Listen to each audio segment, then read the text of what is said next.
toucher, couler. Toucher, toucher, couler. Et oui, Hiro, le sociétaire de Beaumaillé Musique, était de passage à Libreville pour l'acte 2 du concert Vacances Bal Poussière organisé par AFJ Productions. Mais également Daphné et son hit Calais qui fait bouger toute l'Afrique et tous les artistes qui font l'actu au Gabon. Et ensuite, je vous emmène à la 4e édition des Samba professionnels, un séminaire d'échange de compétences qu'une jeune Gabonaise, Josiane Matini de Longueur, se bat pour ce projet depuis 4 ans déjà, où vous avez des formateurs tels que Joël Ndong de TV5 Monde, Aboubakry Ba de Canal, qui sont des modèles de réussite et qui partagent leur savoir le temps d'une semaine avec des jeunes Gabonais désireux d'apprendre pour réussir. J'ai eu le privilège de participer à l'atelier Culture en jeu du développement, animé par le très grand Robert Brazza. Je vous assure, les Samba professionnels, c'est une expérience hors du commun.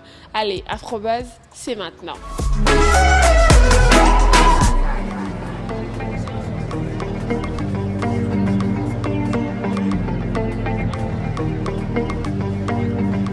Bienvenue à Libreville. Donc tu es dans Afrobuzz Libreville, l'émission culturelle de Vox Africa. Et donc du coup, qu'est-ce que ça te fait d'être à Libreville? Ça fait plaisir d'être là, c'est un pays que j'aime beaucoup, le Gabon. Et puis voilà, on va donner le meilleur ce week-end. Qu'est-ce que tu as préparé pour le stade d'Anzang? Du spectacle, beaucoup de spectacles. Et puis un toucher-coulé direct. Toucher-coulé, aveuglé, Tomber mon pied, Mayday, tous mes titres. Les titres que j'ai fait avec Bana C4. Donc voilà, il y aura du lourd. Merci, super.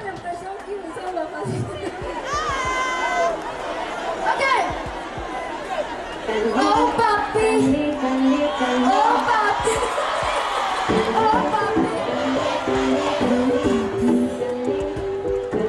Tout le monde. Letting out my emotions, boy you driving me crazy. Set my heart in motion, now it's time for a lady. Je veux que tu know que je t'aime, et maman que l'amour.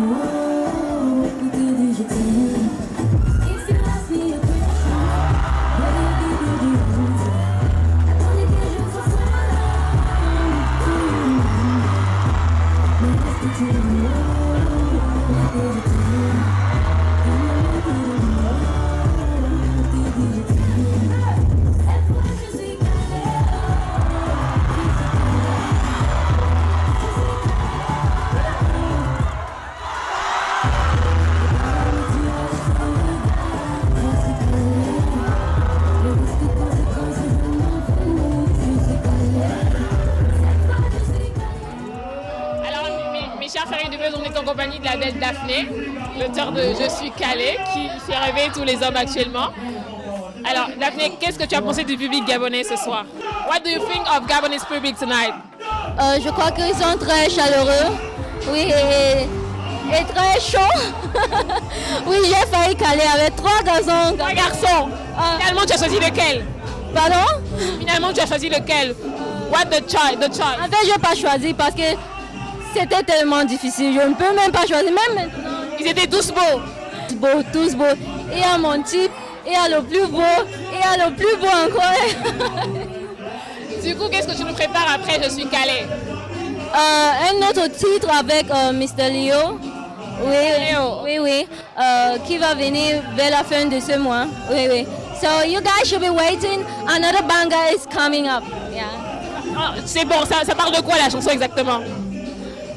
Une petite surprise. AFJ Production vous l'amène ici, chez vous. Je vous demande s'il vous plaît de recevoir Marty.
soir c'est le moment. À vous, le refrain, le refrain.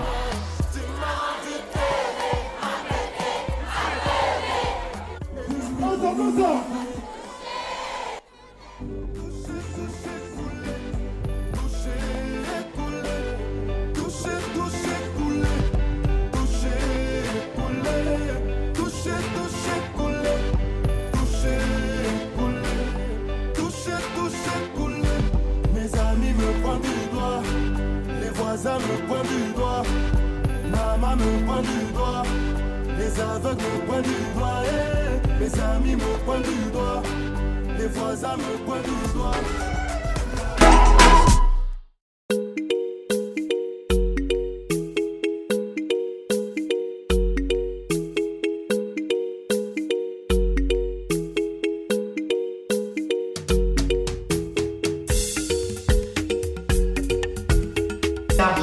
C'est un minimum garanti.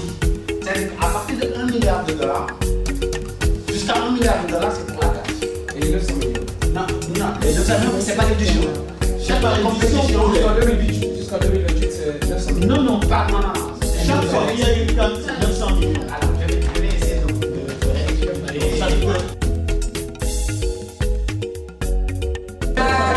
Alors, nous sommes en compagnie de Robert Braza, l'un des formateurs de cette 3e édition des Samba professionnels, et qui va nous dire un peu exactement comment il s'est retrouvé dans cette aventure. Quelle belle aventure, 3 et même 4, parce qu'on m'a dit de faire le sigle, c'est vraiment les 4. Comment je me suis retrouvé dans cette aventure? En fait, j'en avais entendu parler déjà via Joël et Dédé Guindong, ma soeur et consoeur, et via Abou Bakriba, qui me disait, écoute, il faut que tu viennes, ce sont des échanges, c'est quelque chose qui est vraiment plein d'énergie. On parle de la manière de dynamiser toutes ces activités qui sont liées au secteur des médias, mais pas simplement. Et ça ne s'arrête jamais. En tout cas, tu vas voir, ça va te plaire. Voilà comment ils y ont été. Et je les ai jamais vus aussi enthousiastes. Donc je me suis dit... Sur un projet. Sur un projet. Donc je me suis dit, je vais aller à l'intérieur. Et là, je me suis rendu compte qu'il y avait quelque chose de très très fort thématiquement. C'est que déjà... c'est un miroir de l'Afrique. Voilà, pendant quelques jours et avec ces ateliers, on a une sorte d'Afrique en miniature, on a une synergie africaine. Voilà. Alors nous, on est une émission culturelle, c'est ce qui nous a intéressés pour venir aujourd'hui. On aimerait que vous nous dites 2 mots sur le thème, culture, enjeu du développement. Culture, enjeu du développement, c'est parce que dans un 21e siècle, ça n'a échappé à personne que finalement, après les matières premières, après tout ce qu'on pouvait tirer du sol et qui même des fois s'amenuise, la culture était quelque chose qui non seulement était porteur pour l'avenir, mais la culture c'est avant tout aussi ce qui nous lie et ce que nous sommes. On parle du développement, mais le développement c'est pas simplement le produit intérieur brut, c'est pas simplement un développement sur le plan de politique, sur le plan des grands projets à l'échelle de l'Union africaine. Le développement c'est aussi de savoir comment remettre l'Africain et son identité et ce qu'il est. Son univers, son élément. Son univers et son élément. Et c'est un véritable enjeu. C'est pour ça que j'ai choisi cet intitulé. Et ce qui est encore plus incroyable au niveau du Gabon, c'est que on est dans... C'est là où je voulais en venir. Qu'est-ce que vous pensez du Gabon? Qu'est-ce que je pense du Gabon? Je peux dire que du bien du Gabon. Moi, je suis un Bantou. Étant du Congo-Brazzaville, je suis à la maison.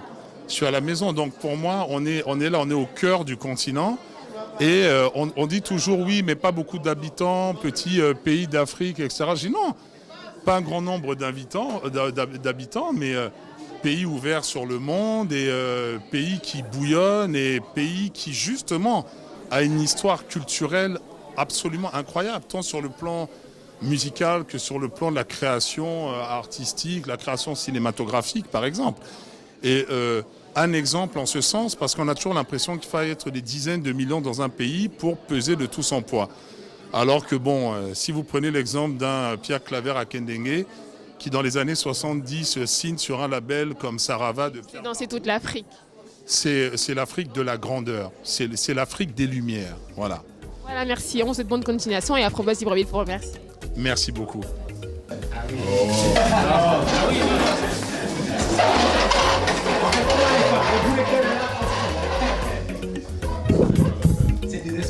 C'est exactement la même chose pour la Coupe d'Afrique des Nations. Les droits de la CAN, il n'y a pas d'appel d'offres. J'ai de l'argent, je paye. Combien ça me coûte? Je m'en fous. C'est une dépense de souveraineté, encore une fois. Et il faut absolument que cette mentalité évolue pour qu'on puisse arriver à des prix raisonnables, tout simplement. Oui, non, en fait, on comprend très bien, c'est un peu difficile, mais je pense que c'est compréhensible. Mais je pense que la logique de la souveraineté et la logique du marché peut être intéressant. Dans le sens de ça. On se rend compte finalement que l'engagement politique, c'est faire en sorte que les choses aussi changent. Dans le sens où, oui, M. Martin disait tout à l'heure qu'un chef de l'État qui devrait bien de l'argent. Mais si, même s'ils ont l'argent et qu'ils aident certaines chaînes nationales, pour aller dans le même sens et m'appuyer particulièrement sur la question de la formation. Dire qu'on peut être un acteur culturel. Mes chers férus de buzz, votre rendez-vous d'actualité culturelle à Libreville s'achève. Vous pouvez le revoir sur notre chaîne YouTube, me follow sur Instagram ou liker notre page Facebook AfroBuzz Libreville, comme le nom de l'émission l'indique. Allez, c'est fini pour aujourd'hui. On se retrouve la semaine prochaine. Bien le bonsoir chez vous.